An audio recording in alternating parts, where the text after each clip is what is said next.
Hello welcome back to my channel. என்னோடய பேர் அஸ்வதி. இன்றைக்கி நம்ம என்ன வீடியோ பார்க்க போகிறோன்னா, நான் இங்கே ஜெர்மனியில் வந்து கொஞ்ச நாளில் நான் ஜெர்மனை பற்றி தெரிஞ்சுக்கிட்ட கொஞ்சம் விஷயங்கள் உங்கள் கூட ஷேர் பண்ணுறேன். நீங்கள் இப்போது ரீசெண்டாக ஜெர்மனிக்கு மூவ் ஆகிருக்கீங்க அப்படின்னா, இல்லை நீங்கள் ஜெர்மனிக்கு வர போகிறீங்க அப்படின்னா, உங்களுக்கு இந்த வீடியோ ரொம்ப ஹெல்ப்ஃபுல்லாக இருக்கும்னு நினைக்கிறேன். ஸோ வீடியோக்குள்ளே போகலாம். So the first and foremost என்ன அப்படின்னா லாங்குவேஜ் தான். ஸோ ஜெர்மனி அப்படின்னா எல்லாருக்கும் தெரிஞ்சிருக்கும், ஜெர்மனி வரவங்க வந்து ஜெர்மன் லாங்குவேஜ் படிச்சுட்டு வரணும் அப்படின்னு. ஏன்னா இங்கே கம்ப்ளீட்டாக ஜெர்மனில் தான் இருக்கும். எல்லாமே A to Z இங்கே ஜெர்மனில் தான் இருக்கும். நம்ம நினச்சிட்ருக்கோம் இங்கிலீஷ் வந்து இன்டர்நேஷ்னல் லாங்குவேஜ், இங்கிலீஷில் பேசிக்கலாம் நம்ம எங்கே போனாலும் அப்படின்னு. ஆனால் அப்படியெல்லாம் சுத்தமாக கிடையாது. இங்கே வந்து ஃபுல் ஜெர்மன் தான். இங்கிலீஷ் வந்து ரேராக தான் பேசுவாங்க. இந்த கவர்மெண்ட் ஆஃபீஸாக இருக்கட்டும், ஏதாவது ஹாஸ்பிட்டல் அப்பாயின்மெண்ட் எடுக்கணும், கம்ப்ளீட்டாக அவங்க ஜெர்மன் தான் பேசுவாங்க. இங்கிலீஷ் வந்து ரேராக தான் பேசுவாங்க. அதாவது நமக்கு ரொம்ப கஷ்டமாக இருக்கும். நம்ம ஏதாச்சும் அப்பாயின்மெண்ட் எடுக்கணும்னா கூட கால் பண்ணி இங்கிலீஷ் பேசுவீங்களான்னு கேட்டுட்டு தான் நம்ம அப்பாயின்மெண்ட் புக் பண்ணுற மாதிரி இருக்கும். ஈவன் பஸ்ஸில் எல்லாமே கூட ஃபுல் ஜெர்மன் தான், அனௌன்ஸ்மெண்ட் எல்லாமே ஜெர்மனில் தான் இருக்கும். ஸோ இங்கே வரும்போது கொஞ்சம் பேசிக்ஸ் கொஞ்சம் படிச்சுட்டா நல்லதுன்னு நான் நினைக்கிறேன். ஆனால் நான் எதுவுமே படிக்காமல் தான் வந்தேன். இப்போ வந்து கொஞ்சம் பேசிக்ஸ் படித்து வைக்கிறது நல்லதுன்னு நினைக்கிறேன். ஏதாவது கடைக்கு போகிறோம், ஏதாவது அட்லீஸ்ட் ஒரு காஃபி குடிக்கவாவது நமக்கு ஜெர்மன் தெரிஞ்சிருக்கணும். ஒரு காஃபின்னு சொல்கிறதுக்காவது நமக்கு ஜெர்மன் தெரிஞ்சிருக்கணும். ஸோ கொஞ்சம் பேசிக்ஸ் கற்று வச்சுருக்கிறது நல்லது. ரொம்பலாம் இங்கே உள்ளவங்கள மாதிரி இல்லாட்டி இங்கிலீஷ் பேசுகிற மாதிரி ஃப்ளூவெண்ட்டாக படிச்சுட்டு வரணும் அப்படின்னு நான் சொல்ல மாட்டேன். ஏன்னா எனக்கு சுத்தமாக எதுவுமே தெரியாமல் தான் நான் வந்தேன். அப்படி கம்ப்ளீட்டாக ஃபுல்லாக தெரியணும்னு இல்லை, கொஞ்சம் பேசிக்ஸ் கற்றுக்கலாம். இங்கே வந்து கூட நம்ம கொஞ்சம் பேசிக்ஸ் கற்றுக்கலாம். ஸோ லாங்குவேஜ் வந்து ரொம்ப இம்பார்ட்டண்ட் இங்கே. இப்போ கொஞ்சம் சேஞ்சஸ் வந்திருக்கு. இப்போ பஸ்லலாம் கூட கொஞ்சமாக அனௌன்ஸ்மெண்ட் எல்லாம் அடிக்கடி இங்கிலீஷ்லலாம் பேசுகிற மாதிரி இருக்குது. இப்போ தான் அந்த சேஞ்சஸ் வந்திருக்கு ரீசெண்டாக.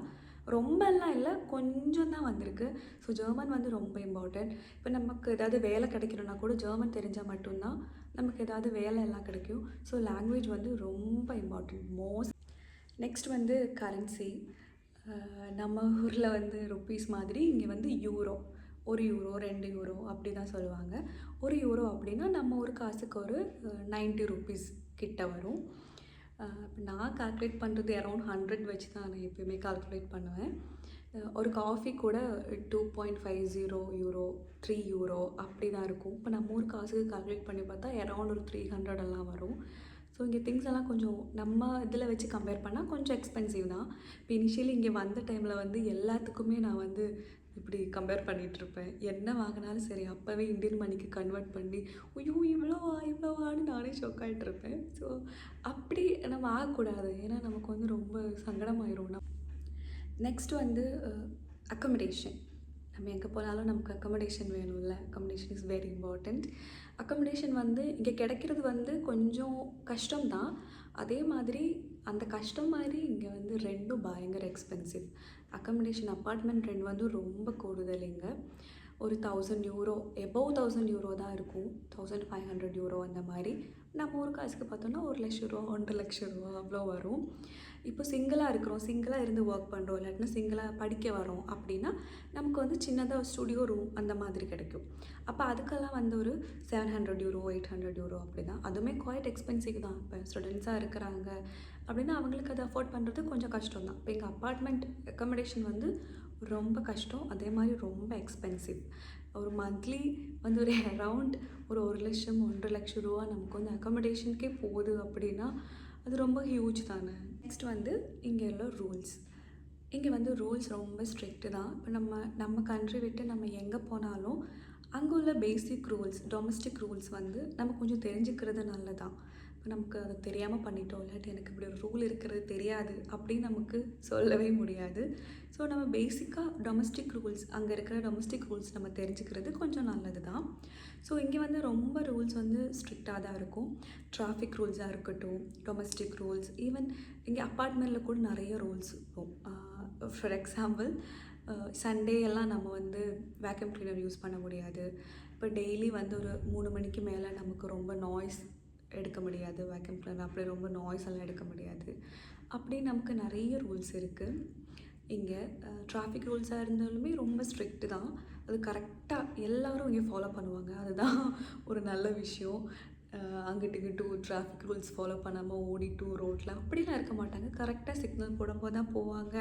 சிக்னல் இல்லைன்னா வெயிட் பண்ணுவாங்க. அப்படி ரொம்ப கரெக்டாக இருப்பாங்க இங்கே. எல்லோரும் ரூல்ஸ் கரெக்டாக ஃபாலோ பண்ணியிருப்பாங்க. ஸோ நம்மளும் இங்கே வந்தால் ஃபாலோ பண்ணுறது நமக்கு ரொம்ப. நெக்ஸ்ட் வந்து டிரான்ஸ்போர்ட்டேஷன் வந்து இங்கே நிறைய டிரான்ஸ்போர்ட்டேஷன் இருக்குது. அப்படின்னா பஸ்ஸாக இருக்கட்டும், ட்ரெயினாக இருக்கட்டும், ட்ராம் எல்லாமே நமக்கு எப்பயும் அவைலபிளாக இருக்கும். ஒரு 10 மினிட்ஸ்க்கு ஒரு வாட்டி பஸ் எப்பயும் இருக்கும். ட்ரெயினாக இருக்கட்டும், ட்ராமாக இருக்கட்டும், எல்லாமே நமக்கு ரொம்ப அவைலபிளாக இருக்கும். அதே மாதிரி நம்ம இப்போ டிக்கெட்ஸாக இருந்தாலுமே நம்ம ஆன்லைனில் எடுத்துக்கலாம். இல்லாட்டி மந்த்லி டிக்கெட் எடுத்து ஒரு கார்டு அப்படி நம்ம எடுத்துக்கிடலாம். அப்படியே டிரான்ஸ்போர்ட்டேஷன் ரொம்ப அவைலபிளாக இருக்கும். ஆனால் ஒரு மேஜர் டிஃபெக்ட் என்ன அப்படின்னா, நம்ம ஊரில் மாதிரி நமக்கு இந்த ஜங்ஷன்லேருந்து அந்த ஜங்ஷனுக்கு போகிறதுக்கு ஆட்டோ பிடிச்சி போகிற மாதிரிலாம் இங்கே போக முடியாது. இங்கே டாக்ஸி தான். டாக்ஸி வந்து பயங்கர எக்ஸ்பென்சிவ்னால் ஒரு கொஞ்சம் தூரம் ஒரு 1 கிலோமீட்டர் 2 கிலோமீட்டர் போகிறதுக்கேவும் நம்ம ஊர் காசுக்கு நம்ம அரௌண்ட் ஒரு 1500 2000 கிட்ட கொடுக்குற மாதிரி இருக்கும். ஸோ இங்கே எல்லாருமே நடக்க தான் செய்வாங்க. இப்போ கொஞ்சம் சுற்றி பார்க்கணும், இல்லாட்டினா ஒரு இடத்துலேருந்து வேறொரு இடத்துக்கு போகணும், பஸ் இல்லை, அங்கே வந்து பஸ் இல்லை டாக்ஸியில் தான் போகணும் அப்படின்னா இங்கே உள்ளவங்க எல்லோரும் வந்து நடந்து தான் போவாங்க. மேக்ஸிமம் எல்லாருமே நடக்க தான் செய்வாங்க. இந்த டூர் போகிறவங்க டூரிஸ்ட் பிளேசஸ் எல்லாம் இருக்குமே, அங்கெல்லாம் நடக்க தான் செய்வாங்க. நிறைய நடக்கணும். நம்ம ஊரில் மாதிரி ஒரு ஆட்டோ பிடிச்சி போயிடுவோம் அப்படின்னுலாம் இங்கே போக முடியாது. ஸோ அது வந்து கொஞ்சம் கஷ்டம்தான். ஆனால் பட் நல்லதான், நடக்கிறது நல்லது தானே, நமக்கு யூஸ்ட் ஆகிடும். ஃபஸ்ட்டு வந்தபோது எனக்கு கொஞ்சம் கஷ்டமாக தான் இருந்துச்சு. த ஃபோர்மோஸ்ட் இம்பார்ட்டன்ட் நமக்கு முக்கியம் வந்து சாப்பாடு தான். இங்கே உள்ள ஃபுட் எப்படி அப்படின்னா, இங்கே வந்து ஃபுட்டை பற்றி நான் என்ன சொல்கிறதுன்னு எனக்கு தெரியல. இங்கே உள்ள ஃபுட் ஐட்டம்ஸ் எல்லாம் பார்க்குறதுக்கு வந்து பயங்கர வெரைட்டியாக அழகாக சூப்பராக இருக்கும். நமக்கு டெம்ப்டிங்காக இருக்கும் பார்க்குறதுக்கு. ஏன்னா கலர்ஃபுல்லாக செட் பண்ணி வச்சுருப்பாங்க பேக்கரியெல்லாம் போனால். ஆனால் எதுவுமே நமக்கு வாயில் வைக்க முடியாது. நம்ம டேஸ்ட் பட்ஸ்க்கு ஏற்ற மாதிரி இருக்காது இங்கே. பேக்கரியிலலாம் போனால் நிறைய ஐட்டம்ஸ் இருக்கும், கலர்ஃபுல்லாக இருக்கும். ஆனால் அது எதுவுமே நமக்கு டேஸ்ட் பண்ணவே முடியாது. வேஸ்ட்டாக நம்ம அதை வாங்கி வேஸ்ட் பண்ணுற மாதிரி தான் இருக்கும். ஸோ இங்கே உள்ளவங்க கூடுதலாக இப்படி சலாட், ப்ரெட், இங்கே ஜெர்மன்ஸ்க்கு வந்து ப்ரெட் அப்படின்னா ரொம்ப உயிர். ப்ரெட் இல்லாமல் அவங்களால உயிர் வாழவே முடியாது. ஸோ அவங்க ப்ரெட்டு, சலாடு அப்படியெல்லாம் சாப்பிட்டு தான் வாழ்வாங்க. நமக்கு வந்து சோறு, குழம்பு இப்படி நமக்கு நிறைய ஐட்டம்ஸ் வேணும். ஸோ அதெல்லாம் இங்கே கிடைக்கிறது கஷ்டம். இந்தியன் ரெஸ்டாரண்ட்ஸுக்கு தான் போகணும். அங்கேயுமே பயங்கர காஸ்ட்லி தான். ஒரு பிரியாணி எல்லாம் இங்கே வாங்கினா ஒரு நம்ம ஊர் காசுக்கு ஒரு 1200 300 அப்படி வரும். அதுவுமே நம்ம ஊர் பிரியாணி மாதிரிலாம் இருக்காது. ஸ்பைசஸ் எல்லாம் ரொம்ப கம்மியாக நல்லாவே இருக்காது. வேறு வழி இல்லாமல் நமக்கு பிரியாணி சாப்பிட ரொம்ப டெம்ப்ட் ஆகிட்டு அப்படின்னா போய் வாங்கி சாப்பிட்லாம். அதுவுமே எக்ஸ்பென்சிவ் தான். அப்புறம் நம்ம வந்து இப்போ இந்தியாவிலேருந்து வரும்போது யூஷுவல் வெளியில் ஃபாரினுக்கு வரவங்க எல்லாருமே நிறைய டப்பாவாக மசாலாஸ் எல்லாம் எடுத்துகிட்டு வருவாங்க. அப்படி நாங்களும் எடுத்துகிட்டு வந்தோம்.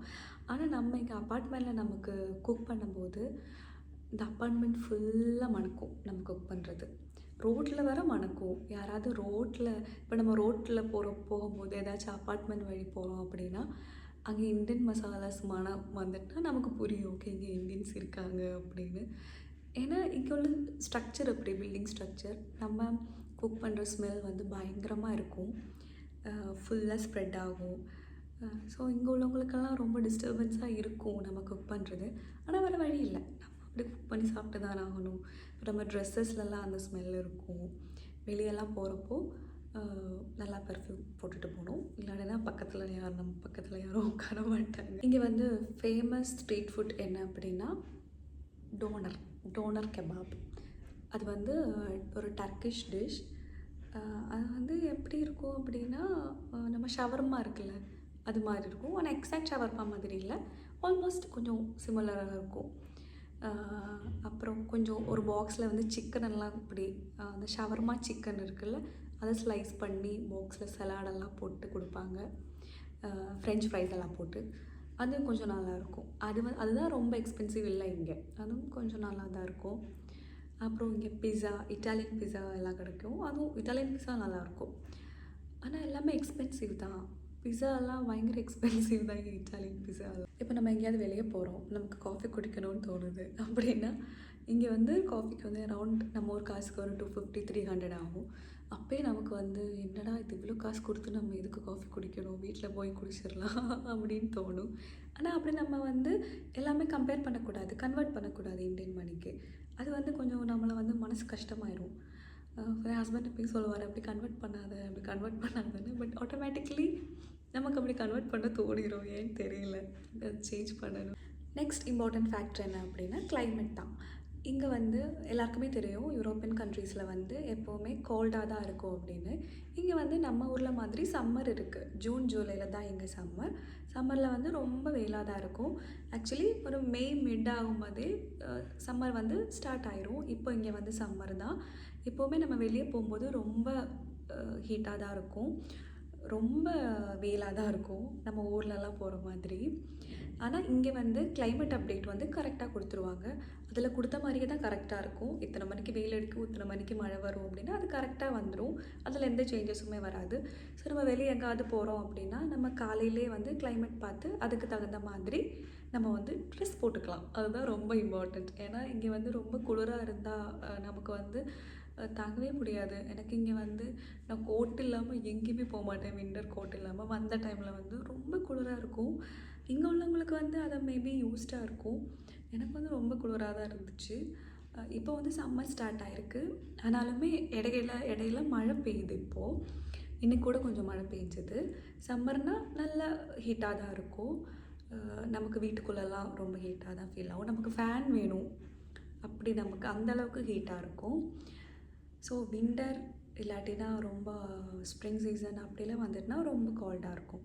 அப்போ நமக்கு அதுக்கு தகுந்த மாதிரி தான் நம்ம ட்ரெஸ் பண்ணி வெளியெல்லாம் போக முடியும். ஏன்னா நமக்கு தாங்கவே முடியாது குளிர். இங்கே வந்த டைமில் வந்து வின்டர்லாம் முடிஞ்சிருச்சு நான் வந்த டைமில். ஆனாலுமே அந்த அந்த ஒரு குளிரை வந்து எனக்கு தாங்கவே முடியாமல் தான் இருந்துச்சு. நான் வின்டர் கோட் இல்லாமல் வெளியே எங்கேயுமே போகாமல் தான் இருந்தேன். இப்போ இட்ஸ் ஃபைன். இப்போ சம்மர். ஆனால் சம்மர் முடிஞ்ச உடனே அடுத்த சூப்பரான ஒரு வின்டர் காத்துட்ருக்கு. வந்து நிறைய கல்ச்சர் டிஃப்ரென்ஸ் இருக்குது, நிறைய லாஸ் இருக்குது. ஸோ அதெல்லாம் நான் அடுத்தடுத்த வீடியோவில் உங்களுக்கு நான் வந்து எக்ஸ்பிளைன் பண்ணுறேன். நிறைய இன்ஃபர்மேஷன்ஸ் உங்களுக்கு ஜெர்மனை பற்றி கொடுக்குறேன். இப்போது நான் இங்கே இவ்வளோ நாள் இருந்ததில் எனக்கு தெரிஞ்ச கொஞ்சம் இன்ஃபர்மேஷன்ஸ் தான் நான் உங்கள் கூட ஷேர் பண்ணியிருக்கேன். இது உங்கள் எல்லாருக்கும் ரொம்ப யூஸ்ஃபுல்லாக இருக்கும்னு நினைக்கிறேன். அடுத்து ஒரு சூப்பரான வீடியோட உங்களை பார்க்குறேன். Until then, bye bye from Ashwati. Tata.